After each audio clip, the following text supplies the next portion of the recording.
नमस्कार दोस्तों, स्वागत है आपका मेरे चैनल पर। आज की इस वीडियो में हम श्रवण करेंगे शुक्र प्रदोष व्रत कथा। अगर आपको कहानी पसंद आए कमेंट बॉक्स में ओम नमः शिवाय अवश्य लिखें। साथ ही अगर आपने मेरे चैनल को अभी तक सब्सक्राइब नहीं किया तो सब्सक्राइब कर लीजिए और बेल आइकन पर क्लिक जरूर करें, जिससे हमारी वीडियो की नोटिफिकेशन आपको मिलते रहे। शुक्रवार को पड़ने वाले प्रदोष को शुक्र प्रदोष व्रत कहते हैं। धार्मिक मान्यता है कि शुक्र प्रदोष व्रत करने से सुख और सौभाग्य की प्राप्ति होती है। साथ ही जीवन में धन और वैभव की कमी नहीं होती।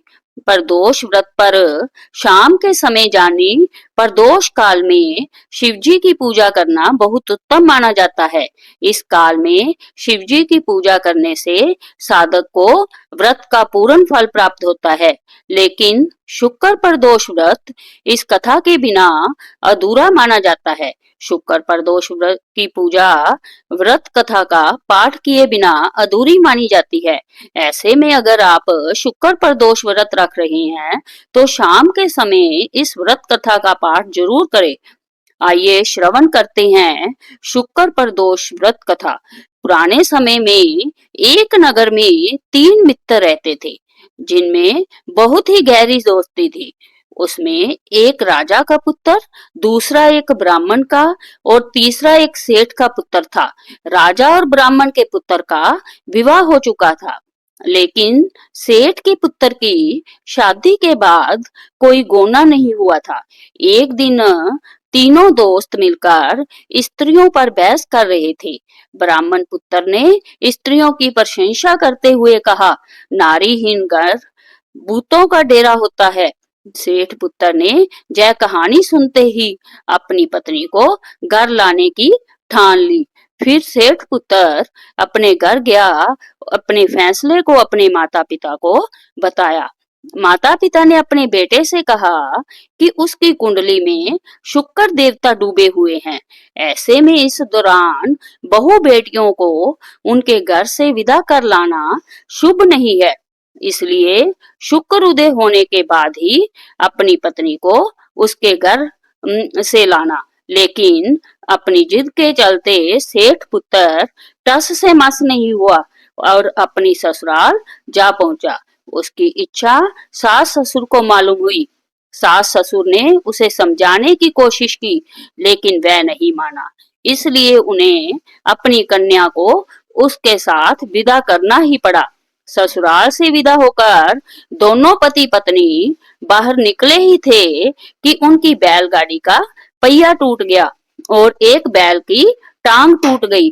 पत्नी को भी बहुत चोट आई। सेठ पुत्र ने आगे बढ़ने की कोशिश की और तभी रास्ते में उन्हें डाकुओं ने घेर लिया और सभी सामान लूट लिया। सेठ का पुत्र अपनी पत्नी के साथ रोता पीटता अपने घर पहुंचा।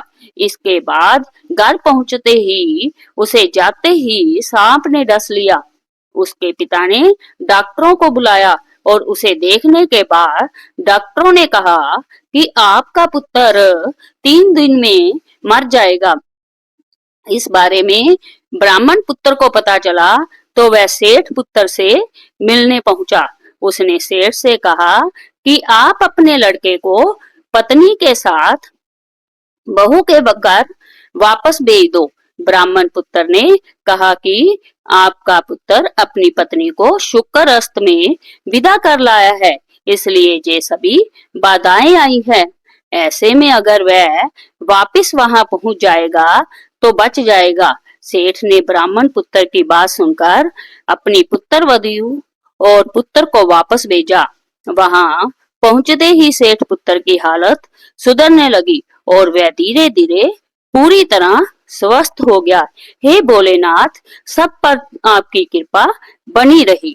जय शिव शंकर बोले की। ये सब मिलकर भोलेनाथ की आरती करते हैं।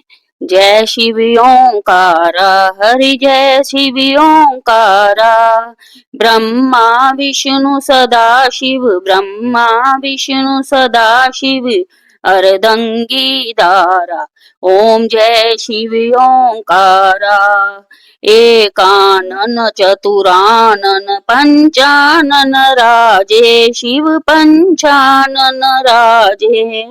हंसानन गरुडासन हंसानन गरुडासन वृषवाहन साजे। ओम जय शिव ओंकारा। दो भुज चार चतुर्भुज दस भुज ते सोहे शिव दस भुज ते सोहे।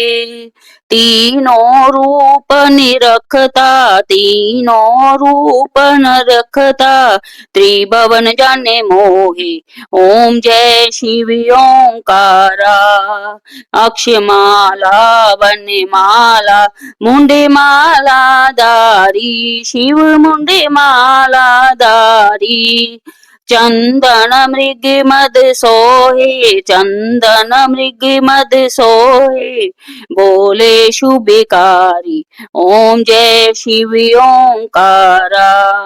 श्वेतांबर पीतांबर बागंबर अंगे शिव बागंबर अंगे। सनकादिक ब्रह्मादिक सनकादिक ब्रह्मादिक भूतादिक संगे। ओम जय शिव ओंकारा।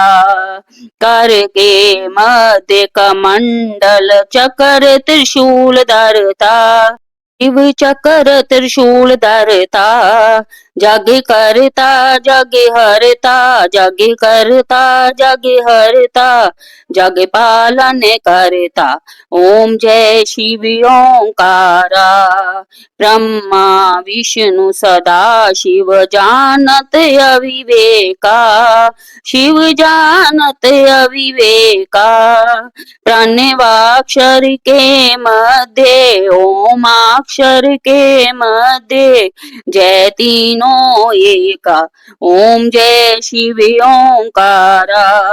त्रिगुण शिव की आरती जो कोई नर गावे शिव जो कोई नर गावे। कहत शिवानंद स्वामी कहत बोले नंद स्वामी मन वांछित फल पावे। ओम जय शिव ओंकारा। ओम जय शिव ओंकारा। हरि जय शिव ओंकारा।